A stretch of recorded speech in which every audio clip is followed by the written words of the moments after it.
Hi, is this thing working? Can people hear? Yeah? Good, good. I shout loudly anyway. Sorry, you waited 40 years for a referendum. We just made you wait another half an hour. I'm sorry about that. I'm Neal Lawson from Compass, and I'm absolutely thrilled to be here. I'm thrilled to be here not just because we're going to hear great speeches, which we are. I'm thrilled to be here not just because we're going to learn how to organise to win this referendum this afternoon with some great participatory sessions about the best techniques from around the world to learn how to win this referendum. I'm thrilled to be here not just because we're going to have a great day and meet new people, which we are. I'm thrilled to be here because in this hall, in every seat, in every heart, beats the hope of a different kind of Europe, a better Europe, the belief that another Europe is possible. And I think that we're here today because we believe that lying, bullying, fear politics is not going to win us anything ever. We know that the only politics that wins, the only politics that matters, is the politics of hope. If the test of the true radical is to make hope possible, not fear inevitable, then the job of everyone in this hall and thousands of others between now and the 23rd of June is to make hope possible. And look, I don't think the polls are quite right. I think this is much closer to a knife edge than anyone thinks. I think our actions, the actions of Labour people, of Greens, of Nationalists, of Democrats, of Liberals, of Progressives, of everyone who wants a better Europe are going to matter between now and then to win. But I say this too, that this isn't just about winning on the 23rd. If our message is we have to be in it to change it, then not only do we have to be in it, we have to really change it. We have to really want to change it. So the fight isn't just to the 23rd of June. The fight really starts on the 24th of June to build the Europe of our hopes and our dreams. And that's why I'm so glad that today is the day for the UK launch of DiEM25, which is the people's vehicle, the people's movement to build the better Europe. And Yanis will be talking more about that, and you're all going to sign the declaration. So you can sign Yanis as well if you want. So I'm thrilled to be here. We've got a fantastic lineup of people. It's a great time for us to build our politics and build our movement and make the Europe we want to happen. Enjoy the day, have a fantastic time. We've got a great lineup of speakers, none better than one of the stars of our politics here in Britain and of Parliament, and someone I kind of hope might be the next leader of our party, Caroline Lucas.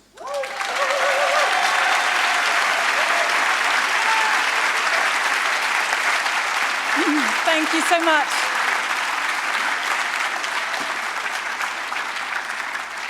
Thank you so much. It is so amazing to see all of you here just a few weeks before a decision that will literally define a generation.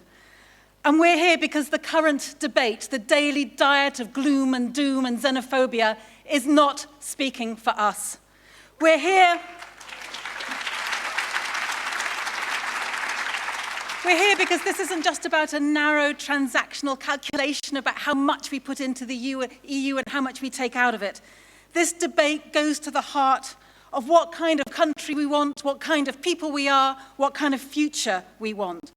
And that's why another Europe is not only possible, but we, all of us here today, are committed to building it over the next few weeks, next few months, and next few years. Because I think the truth is that those of us on the left have been for too long too quiet about our support for the EU. And I'm the first to admit that it's not perfect. It has plenty of faults. And there are the governments right now at the top table whose politics I do not share. But I cannot see how any of the major challenges we face today, from the climate crisis to the refugee crisis to the crisis of international capital, how any of those are going to be better solved by Britain trying to do it on our own rather than working with our neighbours. Now, of course, the EU needs to be reformed. The EU needs to be more democratic, more accountable, more accessible, more transparent. But do you know what? So does Westminster. And you don't see many Brexiteers saying that we should leave the UK.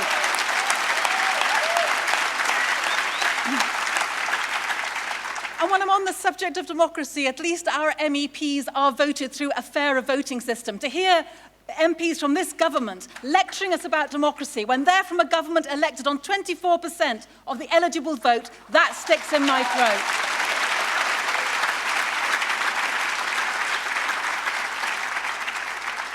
So we need to be in it to change it. And that's what makes today so inspiring, working together through, for example, initiatives like DiEM25. We can link up with progressive movements right across Europe with a vision for a more democratic, more sustainable, and more social Europe. And yes, the EU needs to change its end goals too, away from ever greater competition and privatization towards more cooperation and stronger public services. But I think we need to distinguish between the institutions of the EU and the very flawed policies that are coming out of it right now, because there's a majority of right-wing governments that sit around those tables right now. TTIP is a perfect example, the Transatlantic Trade and Investment Partnership Agreement. People say, how can you support the EU when the EU is negotiating this horrible trade treaty with the US?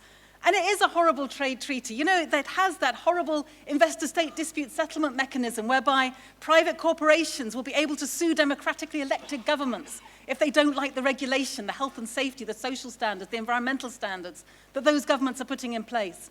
But you know what? David Cameron and our government is one of the chief cheerleaders for TTIP. The idea that if we left the EU, we would have a lovely, cuddly trade policy in its place is a fantasy.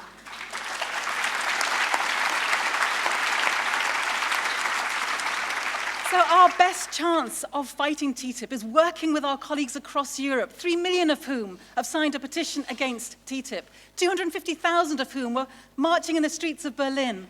The French government themselves are now looking as if they might block it too. That is our best way of defeating TTIP. We need to build the political momentum here for a better Europe. But that means, as I say, let's make that distinction between the institutions and the current right-wing policies of the governments that sit around it. Because you know what? If you put right-wing bigotry into the EU, surprise, surprise, you get right-wing bigotry out. And that is what we have to change.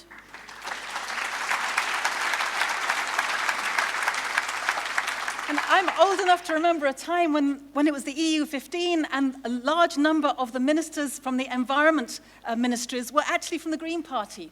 And we got some really strong environmental policy out of the EU as a result. And when I'm looking at the benefits of EU membership, then let's look at environmental policy, which, you know, by its nature, environmental problems are cross-boundary. They don't queue up politely at borders waiting for their passports to be checked. You know, some of the best protection that we have for our precious nature sites comes from the EU. And don't believe for a second that that would be safe if we left the EU. You know, just look at the fact that we have a prime minister who talks of getting rid of the green crap. We have a chancellor who talks about the EU nature laws being ridiculous costs. And if we, you know, if we don't succeed in this referendum, we then get Cameron replaced by Boris Johnson, God help us, who doesn't even believe that climate change exists. I rest my case.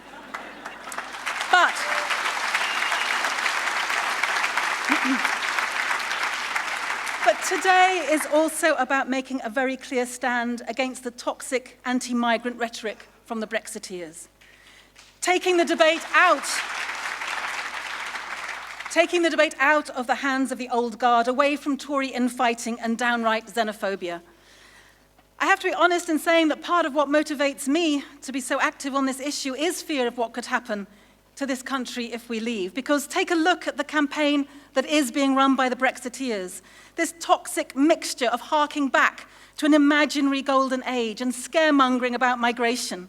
And think about what Britain would look like if they got their way, what kind of country that they would like to try and build. Because at the heart of the Vote Leave vision is a vision of a small-minded Britain, with our borders closed and our horizons narrowed. And that is what we're fighting against today.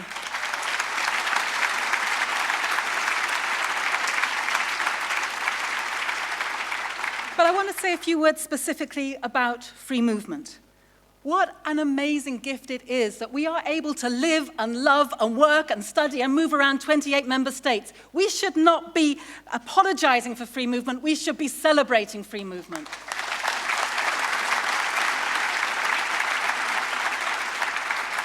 But we need to make free movement work for everyone. And it's perhaps easy for politicians to forget that rapid changes in population can cause localized pressures on services and that employers can drive down wages when the workforce expands rapidly. But you know what? That's true whether people are moving from Leicester to London just as much as from Krakow to Coventry. And let's not think for a moment that those new arrivals should be blamed for those challenges, or that the government cannot solve them if they choose to do so. By reinvesting that economic dividend that is brought into those areas precisely by people moving into them, and by enforcing a minimum wage and raising that minimum wage. But let's also ban for the whole of today and beyond the term EU migrant. It is a horrible, dehumanizing term.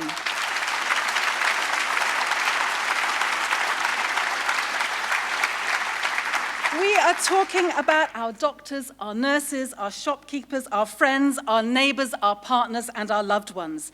And any debate about the future of the EU should be about appreciating the difference that they make to our lives. And in conclusion, let me just say one last thing, that I think that the European story itself should be celebrated to some extent as well. You know, I think it is quite remarkable that a continent that has been riven by conflict for so long has now decided to come together to try to solve its problems through debate and discussion rather than bullets and bombs. And it's not that long ago since this continent was riven with that conflict. And so the EU was not born of some kind of abstract philosophizing in Brussels think tanks. It was born on the bodies and the bones of the people who died in 2 savage world wars. And I think we do forget that at our peril. I don't pretend that the EU has been the only force for peace, but I do think that peace is impossible without the EU. So yes to staying inside the EU, yes to reforming the EU, and let's accept the fact that another Europe, as they say, is not only possible, but it is on her way. And in the lovely words of Arundhati Roy, on a quiet day, I can hear her breathing. Thank you.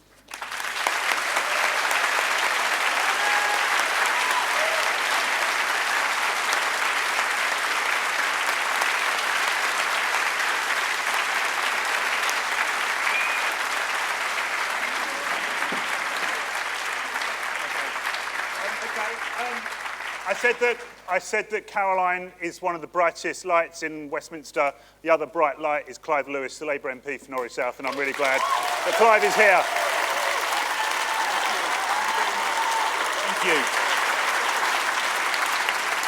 Thank you. Really appreciate that.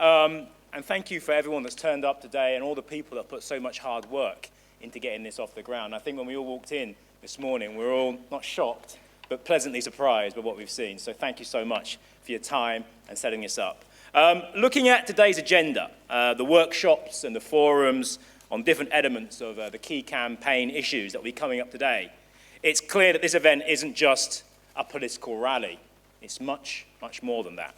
I'm staying for most of the day today because I want to keep my eyes open, my ears open, my brain engaged, because I want to arm myself with the best arguments, the best rhetoric, the greatest ability to oppose the arguments of those who believe we should leave the EU. And I urge you all today to make the most of this fantastic event. Now, we all know the Brexiteers aren't a uniform bunch. Some of our comrades on the left want Brexit too. But we all know the main bulk of this debate centres on a neoliberal civil war, a power struggle between the forces of reaction. In the UK, it's being played out within the Tory party. But across Europe, we see the same forces at work as right-wing nationalism rears its head once again. From Front National in France, the Justice Party in Poland, Five Star in Italy, and Jobbik in Hungary. And by the way, Five Star is actually quite a horrific organisation, nothing to do with the dance act and sing band from the 1980s. Now, look, before I'm berated for implying all Brexiteers are racist. I'm clearly not saying that. But history has shown that when the right play with fire, no matter their intention, the forces they unleash mean we all get burnt. That's why I want to focus my talk. That's why I wanted to focus my talk today on an issue that has become the elephant in the room of this referendum campaign, that of immigration. It's been touched on by Caroline, I'm sure it'll be touched on by others today. Brexiteers have basically lost the economic arguments. They've retreated to their Alamo last stand position, the issue of immigration. The irony that they have now resorted to the ultimate Project Fear position they have so berated, and it's an irony that's lost on them. The fact that they would end up here was never in any doubt, not to anyone that's watched the general slide of our country's politics into this toxic maelstrom of anti-immigration, anti-Islamophobia and fear, the closer the referendum has come. If, like me, you've knocked on doors seeking votes these past few years, you'll know that A, in some of the most deprived communities, it's a topic guaranteed to come up on the doorstep. And B, it's one of the most difficult issues for the left and progressives generally to counter in a meaningful way that can cut through. What I do know is that countering their facts with your facts, by and large, don't cut it. But it's critical that we have an underpinning of the key arguments on why they're so wrong. A couple of days ago, I watched Theresa Villiers, Tory MP, on Newsnight, and she's on the committee for the Leave campaign. And she came up with 3 key arguments about why they wanted to leave. The first, around immigration. The first is that leaving the EU will mean getting immigration under 100,000 people a year. But here's the catch. When pressed, they admit they wouldn't rule out, should the economy need it, an increase in the number of people they would allow into the country, making a mockery of the claim that we're full up and exposing the immigration argument for what it is, a xenophobic political tool to enable the UK to opt out of even the most modest social and environmental protections that the EU offers. That's what it's about. The second line of attack used by Theresa Villiers was the classic to blame immigration for failing public services, a lack of housing, and suppressing pay. What? What? I mean, we've heard it before. Public service, EU migrants to the UK make a net contribution of £22 billion to our economy in the last 10 years. They've strengthened our economy, not weakened it. But if looking for a blame game, then blame the banking and financial sector, the system whose own greed and subsequent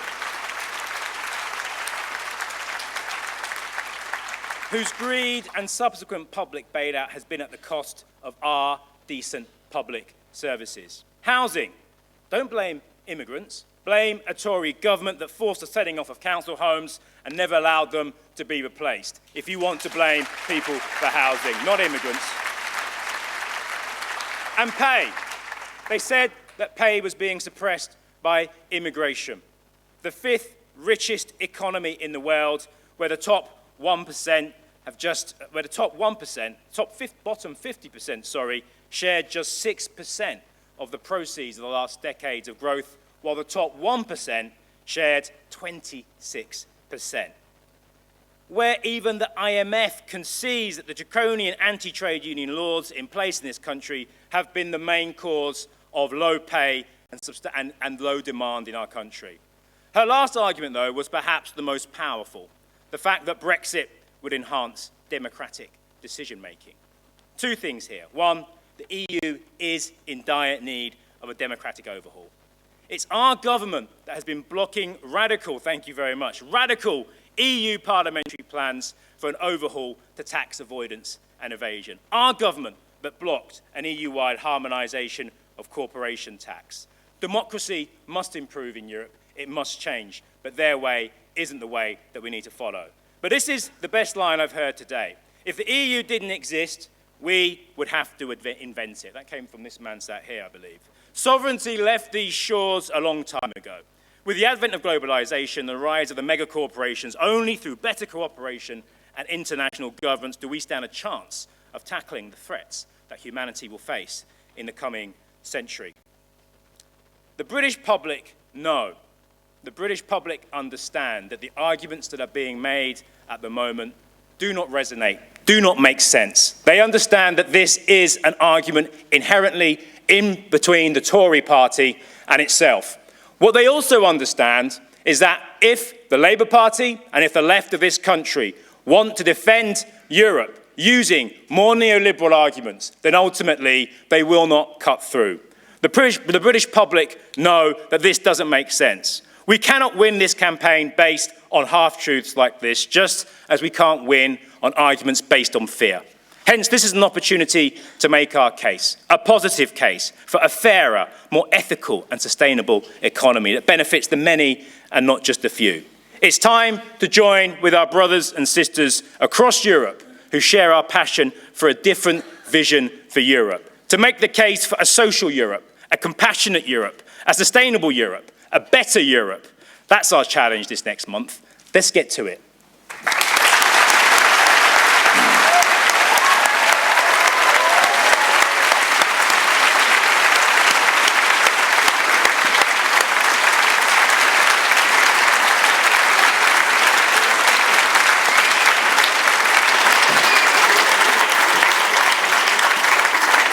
Thank you, Clive.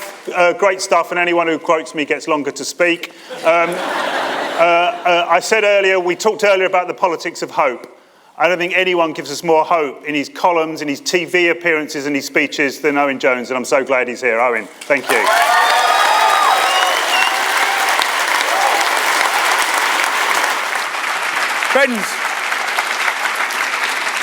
Friends, you always know the stakes are high where you can fill a room on a Saturday morning for a political rally, and the stakes are high. I hope you're all feeling a bit less bleary-eyed than myself, but it's an honour to be here. It's an honour to be here, and this is such an important moment, potentially a historic moment. But events like this don't come together without a lot of effort, and there's been so much effort put behind the scenes, so please give a big round of applause for the people who put this event together. Now,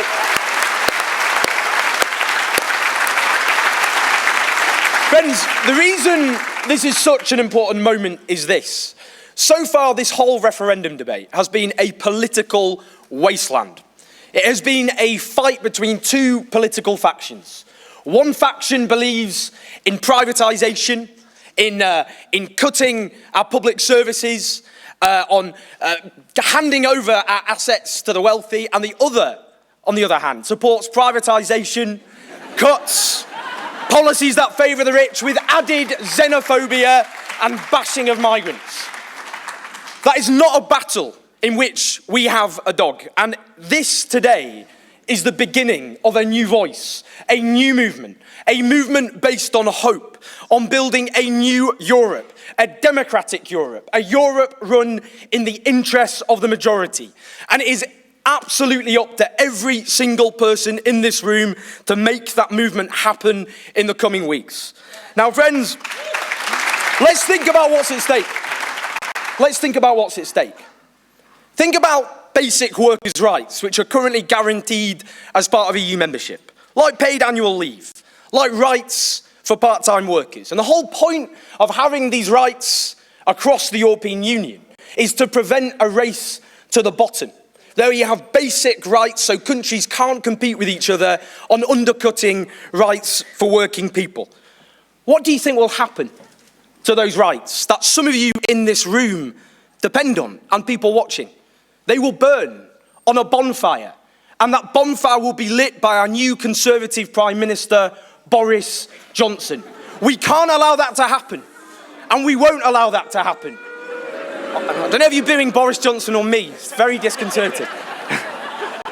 And friends, we cannot allow those basics we have fought for generations to disappear, which is exactly what will happen if we leave the European Union under this Conservative government. Now, friends, it's the same with tax justice, and it's the same with climate change.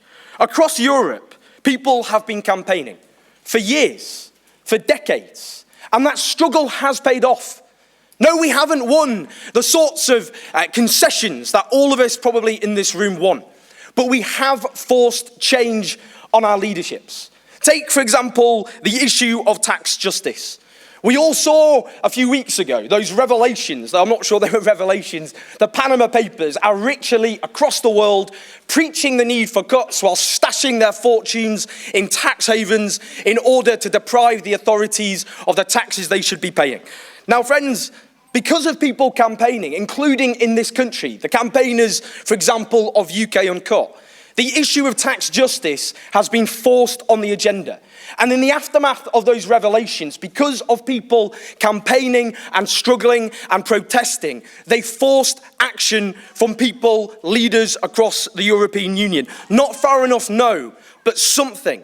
And that only happens, not one country at a time, but when all countries across Europe are down on the crime of tax avoidance. The same with climate change, an existential threat to our humanity. And it is only again through people campaigning and protesting that we've won elections by 2030. We can't solve these problems one country at a time. It's only by fighting across Europe that we can overcome these challenges. Now, people say, and I've had this thrown at me, and you'll all have these arguments thrown at you in the next few weeks. They'll say this, because none of us here, I presume, are pretending the European Union we have at the moment is the one we want. We want to change the European Union. That's what this is all about. But friends, they say that winning that change is naive, is utopian, it's a deception. But in doing so, in making that case, they do down the ability of people across Europe to come together and collectively organise to win change. And we've already seen that change happen. Take the transatlantic trade investment partnership that gives those corporations the ability to sue elected governments, as Caroline says. Because people campaigned from Warsaw to Madrid, from Berlin to London, TTIP, as things stand, lies in rubble. And that is only because people have been campaigning and protesting to make it happen. And friends, we hear some right-wing Brexiteers and they talk about the EU's threats to British traditions and British values. Well, let's talk about two proud British institutions, like the National Health Service and the BBC. Who is undermining and attacking those institutions? It's not the European Union, it's our own government. They're the ones who have imposed the longest squeeze on NHS funding since it was founded. They're the ones privatising and marketising our NHS. They're the ones undermining our great institution. Now, for some inexplicable reason, there are some who want to let the Tories off the hook for what they're doing to this country and displacing responsibility.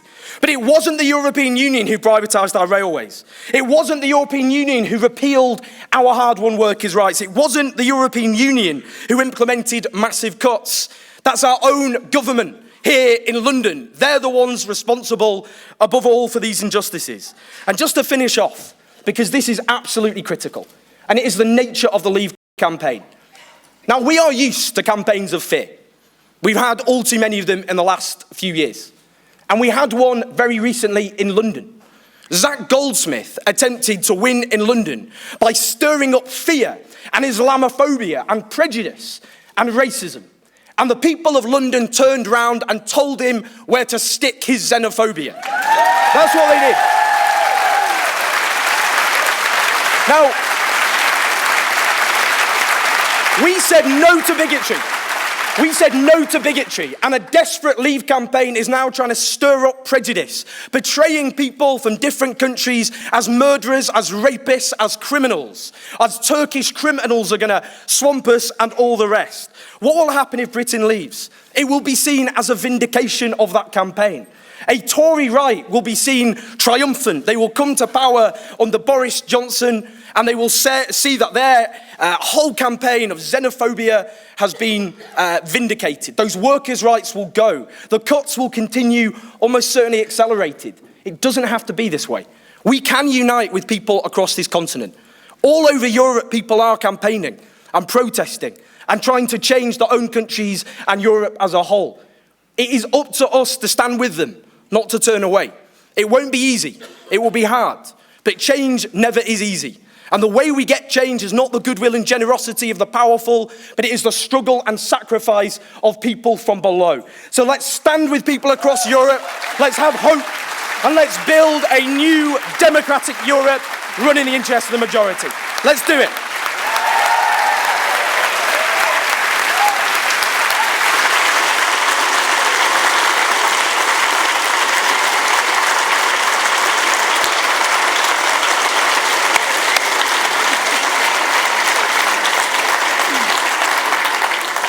Owen spoke about solidarity with comrades across Europe, and that's why we're so glad today that we've got Sirio Canós here from the London Circle of Podemos, who's brought Podemos to London and to Britain, and we're learning so much. So Sirio, please tell us more about Podemos, Spain, and the politics of hope.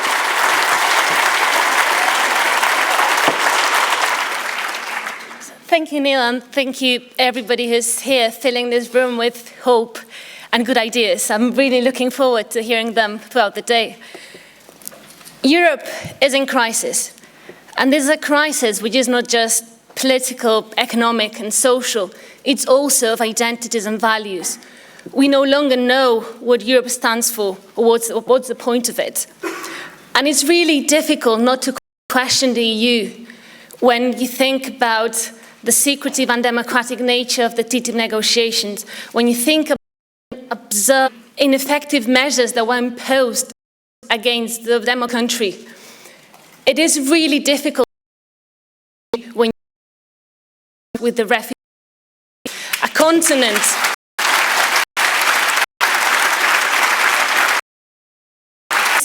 the most refugees in the world in recent history. Understand where it's coming from and understand what it fought so hard and long for, and at such a great cost.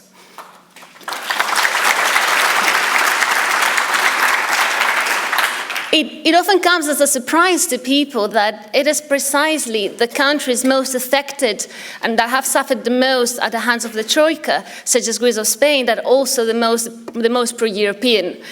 I've been asked if that results from some strange sort of Southern European masochism.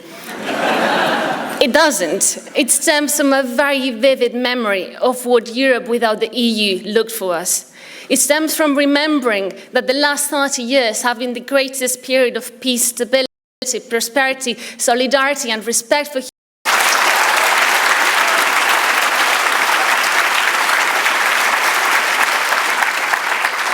and it stems from realizing how exposed a disintegration of the EU would leave us to the double threat which we're currently facing from corporate power on the one hand and from the rise of authoritarian xenophobic movements across the continent. We also need Europe for two reasons, which I've already mentioned before, but I think they're important enough to emphasize them. The first one is that whether we like it or not, we share change, health matters, closed doors, or it can be a democratically elected. Lobbies do organize at a transnational level. And if we don't stand a chance against them, if we retreat into our national borders and try to fight them separately, we need to organize transnationally and we need to fight them together. Because the issues that people of this country are facing, things like austerity, like precarious jobs, like cuts to the NHS, cuts to education, corruption, tax dodging, these are things which are all too familiar to people in Spain because these result from problems that appear at a European level, and unless we fight them together, we don't stand a chance. We need both tools and democratic institutions that allow us to face those powers. As the Panama Papers showed, the elites and the super rich do organize transnationally, so we need those tools and we need those institutions. In other words, as Clive was saying, if the European Union didn't exist, we would have to invent it. It's as simple as that.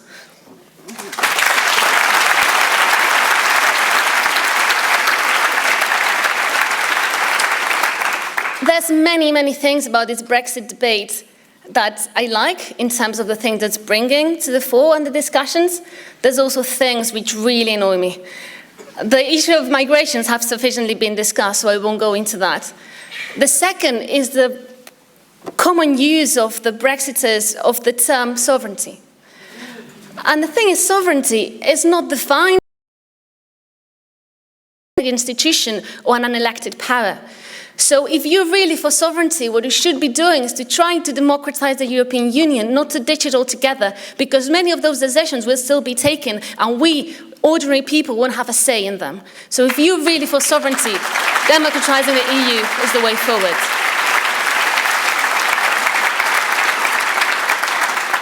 The other thing is this idea that the EU is an inherently neoliberal institution. It isn't. For all its history, it's been constantly changing and adapting, sometimes for better, sometimes for worse. As Caroline was saying, the political colour depends on the political colour of the national governments of the states that form it. So no surprise that if we keep electing neoliberal governments, they'll push neoliberal policies at a European level. But that doesn't have to be that way. And we can change it by changing the realities at our national level. And it's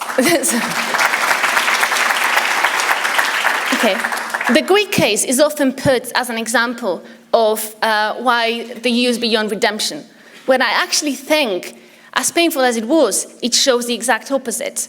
Because think about it, Greece, a tiny country, economically speaking, not even 2% of Europe's GDP, in the worst possible political climate, when the Troika had decided it had to be made an example of, so other countries like Spain, where I come from, don't.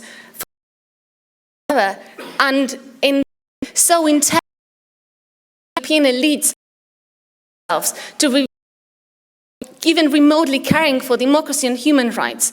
So now imagine, if a tiny country like Greece in that situation managed to do that, what could a medium economy like Spain, fourth economy in the Eurozone, or a larger one like the UK do? There's so much room for change. We just need to realize we can do it.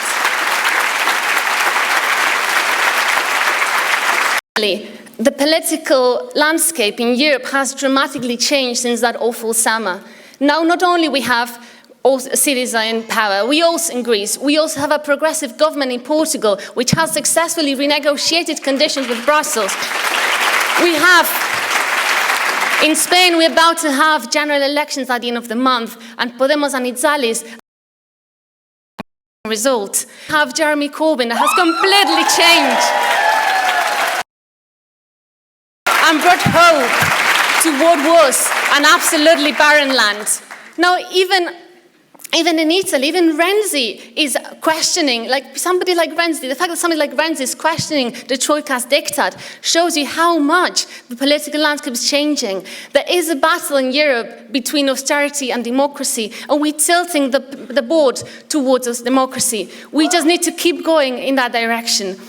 And this is not just happening at the, it's not just, very quickly, it's not just happening at the institutional level. It's happening also in the streets and in social movements. We have, as has been said before, TTIP campaigners organizing at a scale unseen before. We have housing campaigners across Europe organizing. The very fact that I'm here, that Yanis is here, and the amazing role that Owen played in the Spanish campaign, he's become quite a celebrity there. It's a proof of how we're realizing how important working together it is, and how if we don't stand together, we won't succeed. So let that one final thing. It's not for me to say, it's not for me to say what you should vote on the 23rd of June. But I really, really hope the people of this country decide to stay with us and fight with us, because it's a historic opportunity. You can be an inspiration to the rest of Europe. You can say no to the fear and the scaremongering and the bigotry of both the Camerons and the Borises, to say that another Europe is not just possible, it's necessary, it's happening, and the people of this country are going to fight for it. Thank you.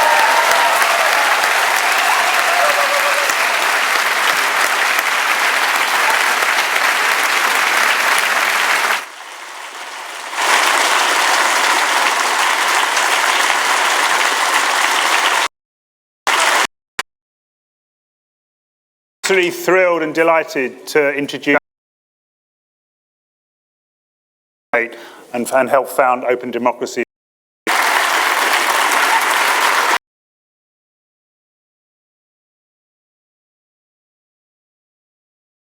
Impose, we're going to engage democratically with the European Union. Aspects here, they're quite difficult in the sovereignty of their own people. In the house, let's be relaxed. But not least, someone who took on the country. We all have to win across Europe, all of us together, and that's the thinking behind DiEM25. Yanis Varoufakis, thank you.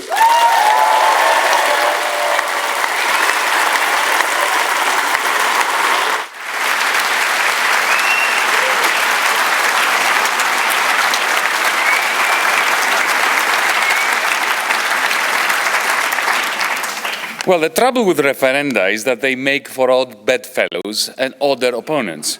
But there is nothing odd about this particular company here today. The reason why we're here, is it not, is that the two official campaigns, both the Remain and the Leave campaign, are infantilizing voters in a rather cynical and we, on the other hand, rely on investing in reasoned. Our campaign is different. Unlike the two officials, interested in polarizing voters, we are certainly a democratic union rather than the profoundly undemocratic one we have today. We have one person to thank, if I may.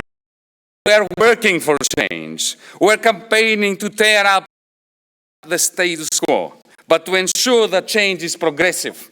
We have to embed Britain's democracy in a broader surge of democracy that runs throughout the breadth and the width of the European Union.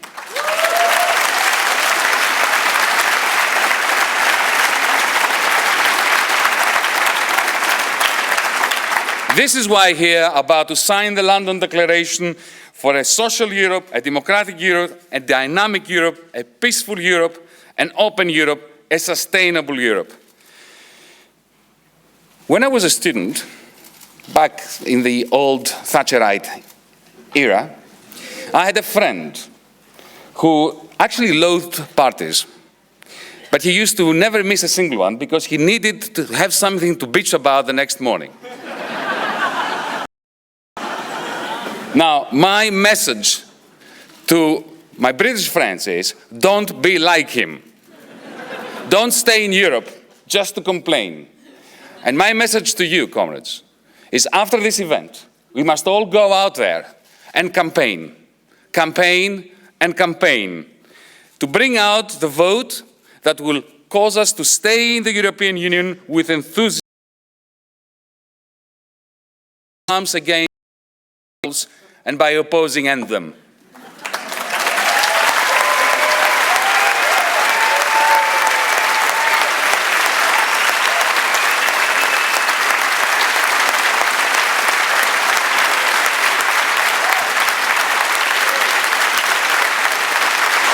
Right. Fantastic stuff.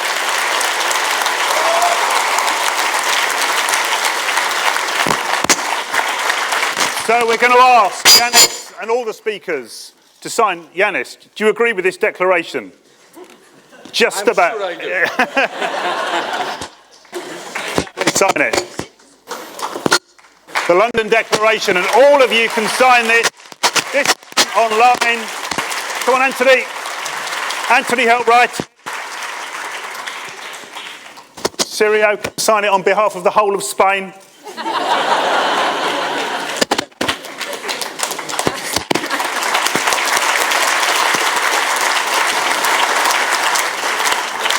Owen, on behalf of all of The Guardian.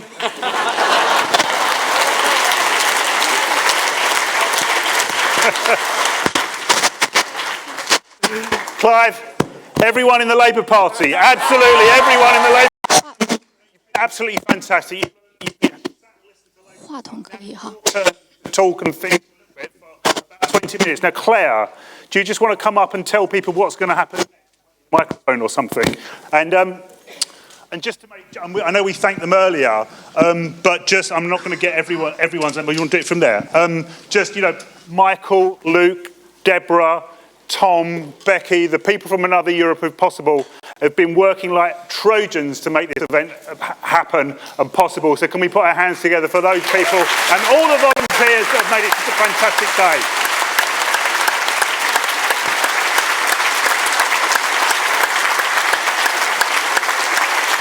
So Claire, do you want to tell us what's going to just happen next and what you've got to do? This is your time to do something. Hi, I'm Claire Copeman from Compass. And wow, what a truly stunning opening. I feel really inspired and energised. Thank you. And even with such a fantastically stunning opening, it is still probably time for you guys to participate and have a think and a chat amongst yourselves as well. So, I've got 3 sets of questions for you, and we're going to take them one by one. And to start with, if you could please turn to the person next to you, and in 1 minute each, and I'm going to be quite strict about this, please tell them your name, why are you here today, and what did you think about the speakers you've just heard? Good thing.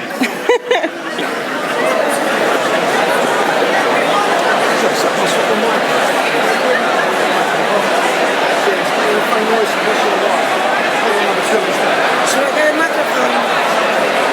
Are you going to ask people? Yeah. Should I get a microphone?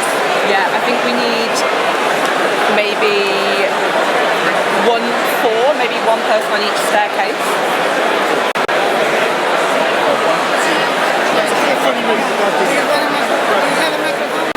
I'll make an announcement. Okay, so.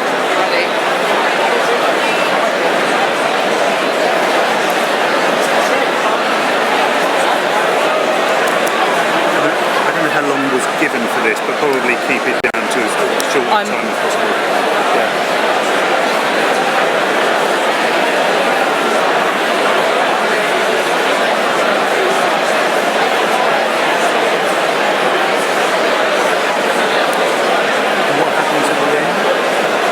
Where do they go? I'm going to give instructions for lunch and breakouts. Okay, switch over if you haven't already. Person number 2, please.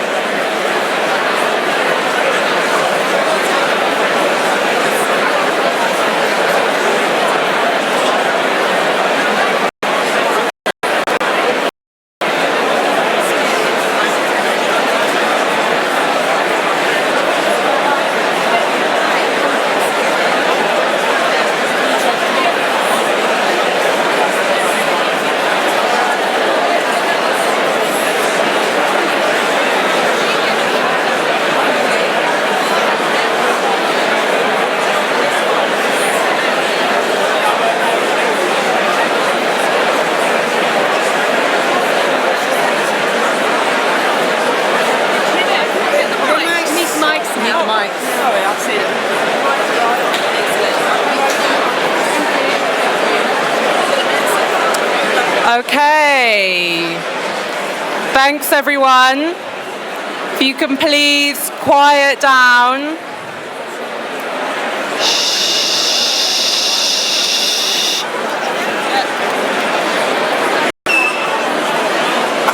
Can we come back together, please? Thank you. I know 2 minutes goes really quick when the conversation is so.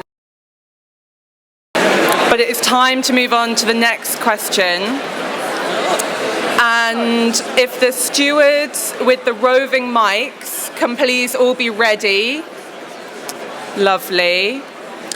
And for this question, if you are lucky enough to be on the Wi-Fi, then please talk to your neighbour and also follow along with the instructions on the screen.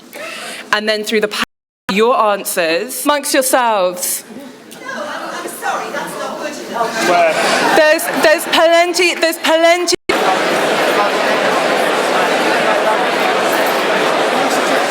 Nobody's got a signal. I suggest a show of hands, so it would be easy. It's fine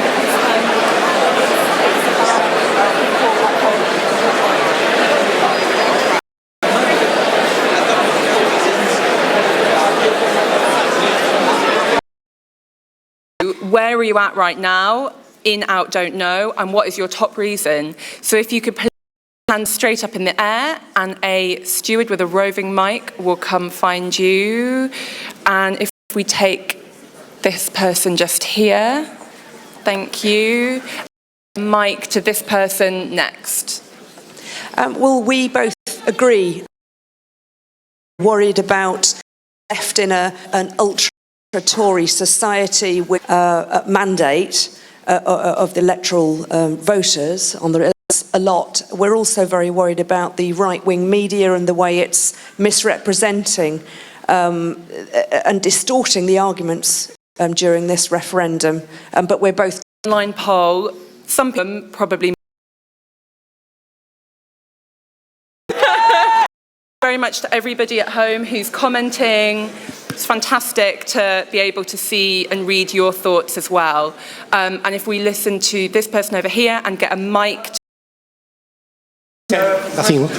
Does it work? Yes. My name is Giorgio Riva from Payday. We work with the Global Women's Strike. And I'm very happy that the issue, migration, refugees, came out so clearly here. And I don't know if many people, if they come from the Commonwealth country, even if the country is suspended from the Commonwealth, they can actually vote. So that's a very important thing to remember, because they are probably the most affected by a Brexit campaign after they got the Immigration Act and the Housing Act just passed. The other question is, I'm a EU citizen and I can't vote. And there's like 1.2 million of us in this country. And again, we are directly affected. All I can say is that I will do all my effort to support the campaign, especially the campaign that... I'll tell you where the toilet is. But if I can finish my point. Yeah, please. I'm definitely into supporting the Remain campaign, especially after I heard what Jeremy Corbyn said when he launched the campaign to Remain. He said that a small change of circumstances, it occurs just a small change of circumstances for us all to become, you and me, to become all refugees. And he spoke for all of us.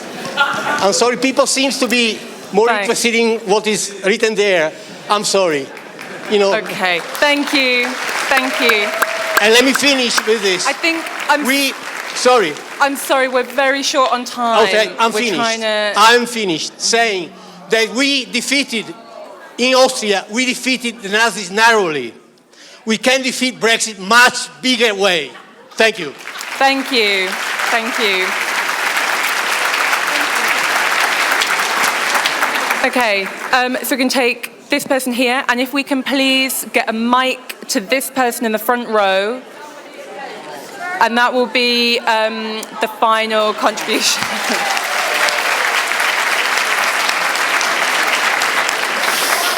Okay, can I introduce myself as, my name's Dorothy, and before you all rush me, I am going to make the case against you all, not because I don't believe in what you've been saying, but because I believe you need to hear the arguments that you are going to have to counter. And I'm one of those who wants to hear your arguments. I'm not a Tory party, Leave or Remain. I am a person who's been involved in local politics. You talk about democracy. You talk about how you want it to be. What I hear from you is how you're going to do it. Right? That's what I hear. Not. So one of the largest local authorities, it's the 8th largest local authority in the country, was controlled by 3 people. And I'm telling you what they put through in Barnett is disgraceful. And nearly everything in Barnett is now by teaspoonful. If it rots by the head, the whole body rots. Those are the questions you know about the EU. Thank you.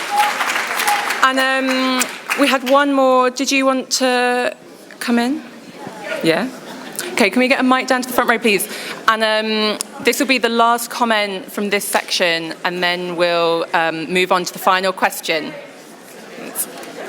Okay, it's kind of obvious, but my point to that lady who just said about, you know, no, I don't want to stand up. But yeah, it's kind of an obvious question, but my point to the lady who just stood up and spoke now is that you make a very good point, but if you're not within that committee, how are you going to change it? They're just going to put the things through anyway. So. Thank you. Okay, And I think the lady who spoke last before one is going to be pleased about the final question, which is, please turn to your neighbour and in 1 minute tell them what is the best. So if you're for Remain, what's the best Leave argument? And then what would you say to counter that? So last question, again, 1 minute each. Off you go.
Please switch over. Second person, time for you to talk, please.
Come back together now, please.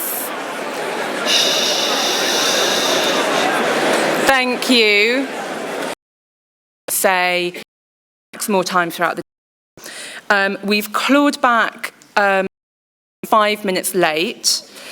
Please note in your beautiful programme there are 2 lunch, which is after the first workshops.